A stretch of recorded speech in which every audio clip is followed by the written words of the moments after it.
FL Model Management. В FL я попала конкретно, когда я рассталась со своим бывшим агентством, в TAN Model Management. Буквально на следующий день я подумала, что я буду искать себе новое агентство, вот, открываю глаза, и у меня просто сообщение от Вики. Я подумала, что это судьба, и это действительно было так, я думаю, потому что меня они сейчас просто по всем критериям устраивают, вот. И так, в принципе, я попала в FL относительно недавно, где-то месяца 4, наверное, полгода.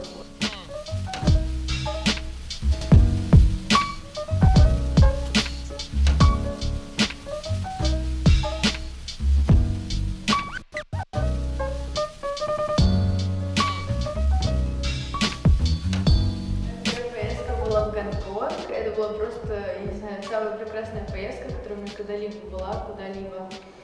Я поехала в самое лучшее агентство, это Prima, они на данный момент там самые лучшие, то есть они лучше по критериям там относятся к моделям хорошо, покеты у них хорошие, работа есть, на всякие там хорошие мероприятия всегда. Что еще? Апартаменты в Гонконге, ну все знают всегда, что апартаменты в Гонконге это жесть, но у Prima все с этим более-менее, если там какие-то у меня проблемы со здоровьем или что-то, не дай бог, они всегда просто первые на помощь. Все было шикарно, это сам город мне очень понравился, но только было не очень хорошо, что я поехала летом, и поэтому там было не очень много работы, но мне это не мешало, я там выучила английский, вот для кого нужно выучить английский и слетать не в Европу, допустим, в Европу вот с таким вот английским ехать нет смысла. Поэтому, чтобы выучить английский, супер было прям поездка.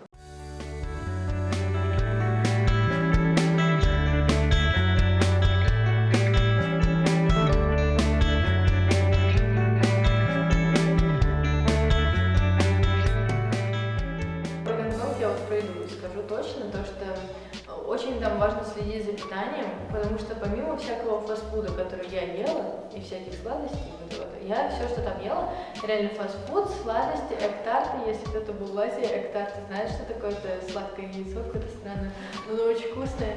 Вот, я ела только это, и только под конец поездки я поняла, что, во-первых, типа люди поправляются, я просто никогда не поправлялась, но тут я ела конкретно Макдональдс постоянно. Просто там постоянно разные блюда какие-то были, то есть там меню меняется еще.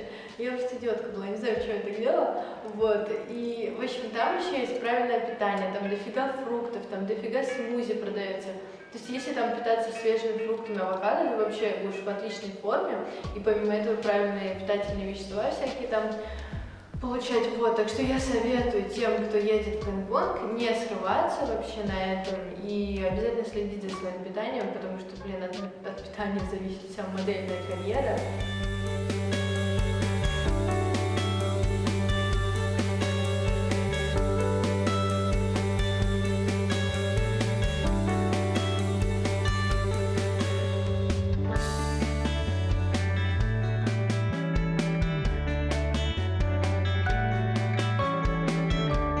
Вот, что еще про Гонконг сказать?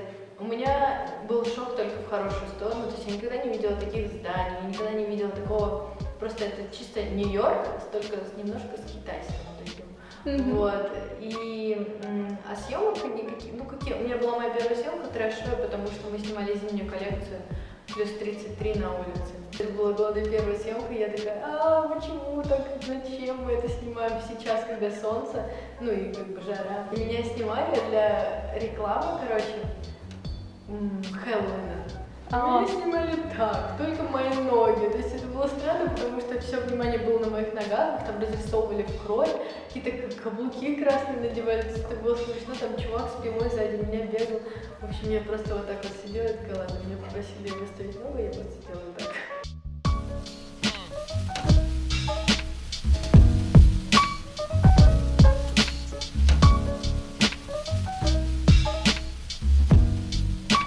А тебе удалось выйти из минуса? Совсем чуток, по-моему, ну то есть я понимаю, что Гонконг, в принципе, как маркет, он неплохой для меня был, но я поехала вот конкретно в то время, когда вообще туда июнь, июль, август, и чутка у меня было сентября, вот чутка сентября, там началась прям хорошая работа, все задвигалось, а потом июль и август это вообще, то есть для Гонконга это чисто у них там чил такой, кто-то где-то что-то снимает. Ну, в любом случае, бывают люди, которые там всегда зарабатывают, но мне так не повезло, потому что я первая поездка, и вот она летом состоялась, и поэтому это Ясно. Это у тебя было станом, да? Да, это был стан. Но ты была довольна в целом всей этой поездкой? Всей поездкой я была безумно довольна, да.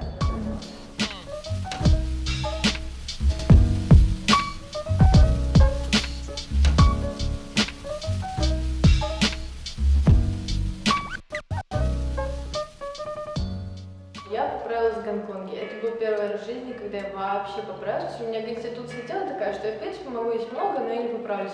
Но там я конкретно прям чревоугодила. Я вообще там просто, я не знаю, ну я не думала, там съесть 3 маффина, пожалуйста, вообще какая разница. Вот, и как бы я вот так ела, потом я поняла, что я поправилась, но мне показалось, что все в порядке, но я поняла, что это все в порядке для жизни, для модели, но это нет. Я худела так, что я прилетела, я просто вообще ничего не знала о похудении, буквально вообще ничего, и я просто бралась за все, что там я видела, такая, разгрузочный день на гречке, ну я могу один день на гречке, другой день на яблоках, и мол, я похудею, нет. Потом я пробовала какие-то просто голодания, потом я пробовала считать калории, в общем, спортом заниматься. В итоге все, что мне помогло, это просто найти... еще мне было, когда я просто с ума сошла, я начала всю еду взвешивать, просто всю. Морковку, огурец, я все взвешивала, это было ужасно. Я выносила мозг моей маме, я выносила моему брату, говорила, почему вы едите шоколад там, почему вы что-то едите вообще, типа, я вот не ем. Все было ужасно. И в итоге я пришла к тому, что, во-первых, интуитивное питание у меня сейчас, то есть я стараюсь не объесться и не голодать. То есть я хочу есть, я ем. Главное это есть, в принципе, здоровую еду, потому что когда ты начинаешь вчитываться, что в фастфуде, что в шоколадках, насколько вот эти насколько это состав этот, он, тебя разрушает, грубо говоря, так же, как алкоголь и сигареты. Это, если постоянно плохо питаться, это будет так же плохо для организма, как и любая другая вещь. Вот, потом активный образ жизни, то есть я всегда везде стала ходить. То есть если даже там полчаса пройти, я эти полчаса пройду. Так что ходьба, более-менее здоровое питание, это то, что помогает. Вот. И если уж совсем нужно похудеть, все-таки помогает подсчитывание калорий. То есть ты себе ставишь рамку, допустим, 1000 калорий в день, и ты на протяжении, если недели будешь 1000 калорий в день питаться, 100%, это 100% вариант похудеть.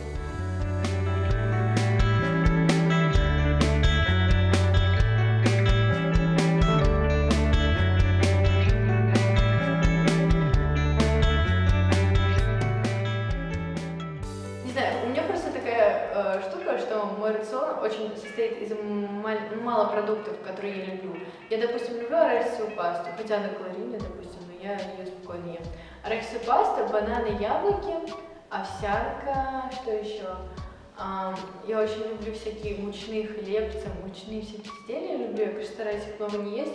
Сейчас летом я ем много арбуза. То есть я поняла за последнее время, что у меня нет конкретно обеда, чтобы я там взяла супец, там второй, первый, я так вообще не ем. Я люблю там бутерброд с арахисовой пастой, с бананом, там фрукты, что еще, если какой-то там у меня брат пиццу заказывает, я могу с ним пиццу поесть. То есть я люблю более какую-то снековую еду, чем какие-то блюда. Вот. Просто слушаешь свой организм, да. что тебе хочется, то ты и кушаешь. Конкретно, вот, допустим, я вчера вечером поняла, что я целый день, в принципе, ничего не ела, ничего не хотелось, я работала, но что-то я чувствую, допустим, ночью хочу сладкого. У меня есть гематогенка, я съем гематоген, то есть я не подумаю, что мне нужно приготовить себе там что-то. У меня чисто такое какое-то, вот, что я захочу, сейчас сахар я хочу, или я хочу чего-то соленого, и оно как-то вот так вот варьируется, да. И вот как раз таки, когда к такому приходишь, ты понимаешь, что ты в своих параметрах постоянно. А когда ты себя ограничиваешь, допустим, как я себя раньше ограничивала, то я могла прям до боли как-то объесться аж, прям ужас какой-то. Я уже не голодная, я ем просто от какого-то стресса, что я себе не даю поесть. Поэтому это вот как раз таки интуитивки, я думаю, приходишь по мере того, как ты вот сталкиваешься с такими проблемами, если ты их прорабатываешь, то все будет в конечном итоге в порядке. Я очень люблю заниматься вот всем, вот просто и спорта всем, но если у меня время свободное, я могу побегать, я могу дома позаниматься. У меня брат занимается каждый день, поэтому у меня дома есть турник, там какой-то инвентарь у меня всегда есть под рукой. В общем-то, я люблю позаниматься, но просто не всегда получается. Но, конечно, он присутствует спорт, то есть или там, допустим, по лестницам побегать. Если я понимаю, что у меня есть лишнее время какое-то, то я могу не на пробежку пойти, а по этажам побегать. Тоже такое.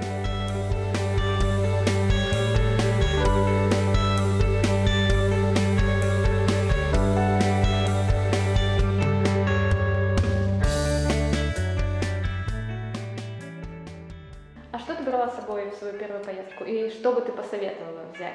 Я брала с собой косметику. Я ехала в жаркую страну, поэтому я вещей практически таких каких-то не взяла. Я не взяла с собой выпрямитель. Нужно брать с собой выпрямитель, потому что он не всегда есть в апартаментах, а если он есть у кого-то, то тебе неприятно постоянно у девочки просить, то есть у меня было такое.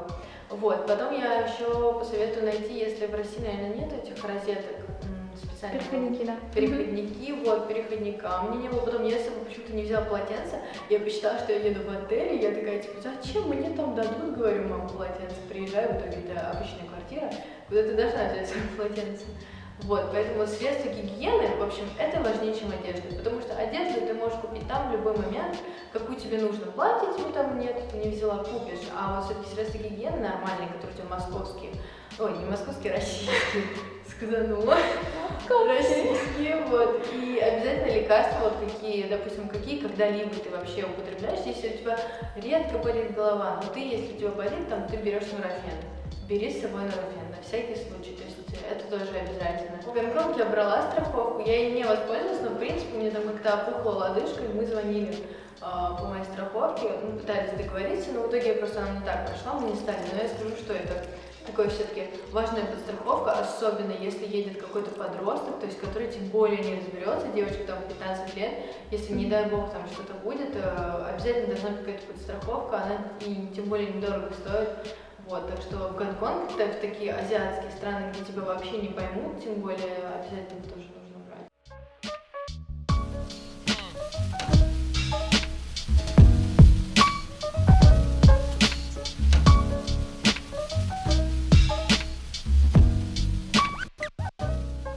Самое главное, если ты хочешь выйти на какой-то высокий уровень, то ты настолько должна изучать себя как человек, помимо твоей внешности. То есть моделям, ну, все говорят, что все построено на внешности, там все такое. Я просто поняла за последнее время, что это не так вообще.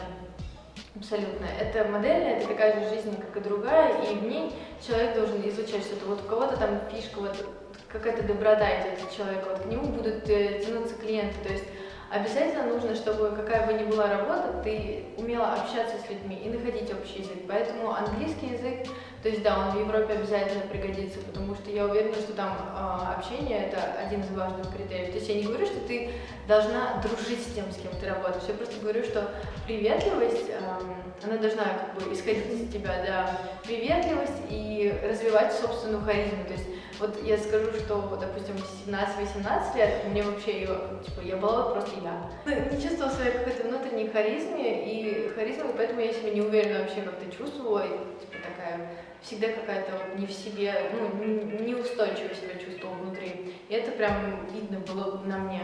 Но как только ты там начинаешь какие-то осознавать вещи уже, все это к тебе приходит, хотя бы хоть насколько-то, вот, и эта харизма исходит из тебя, вот это в модельном очень видно. Даже когда ты просто стоишь на кастинге и ничего не говоришь. Я советую развивать вам харизму, свой внутренний мир, помимо того, чтобы ухаживать внешне.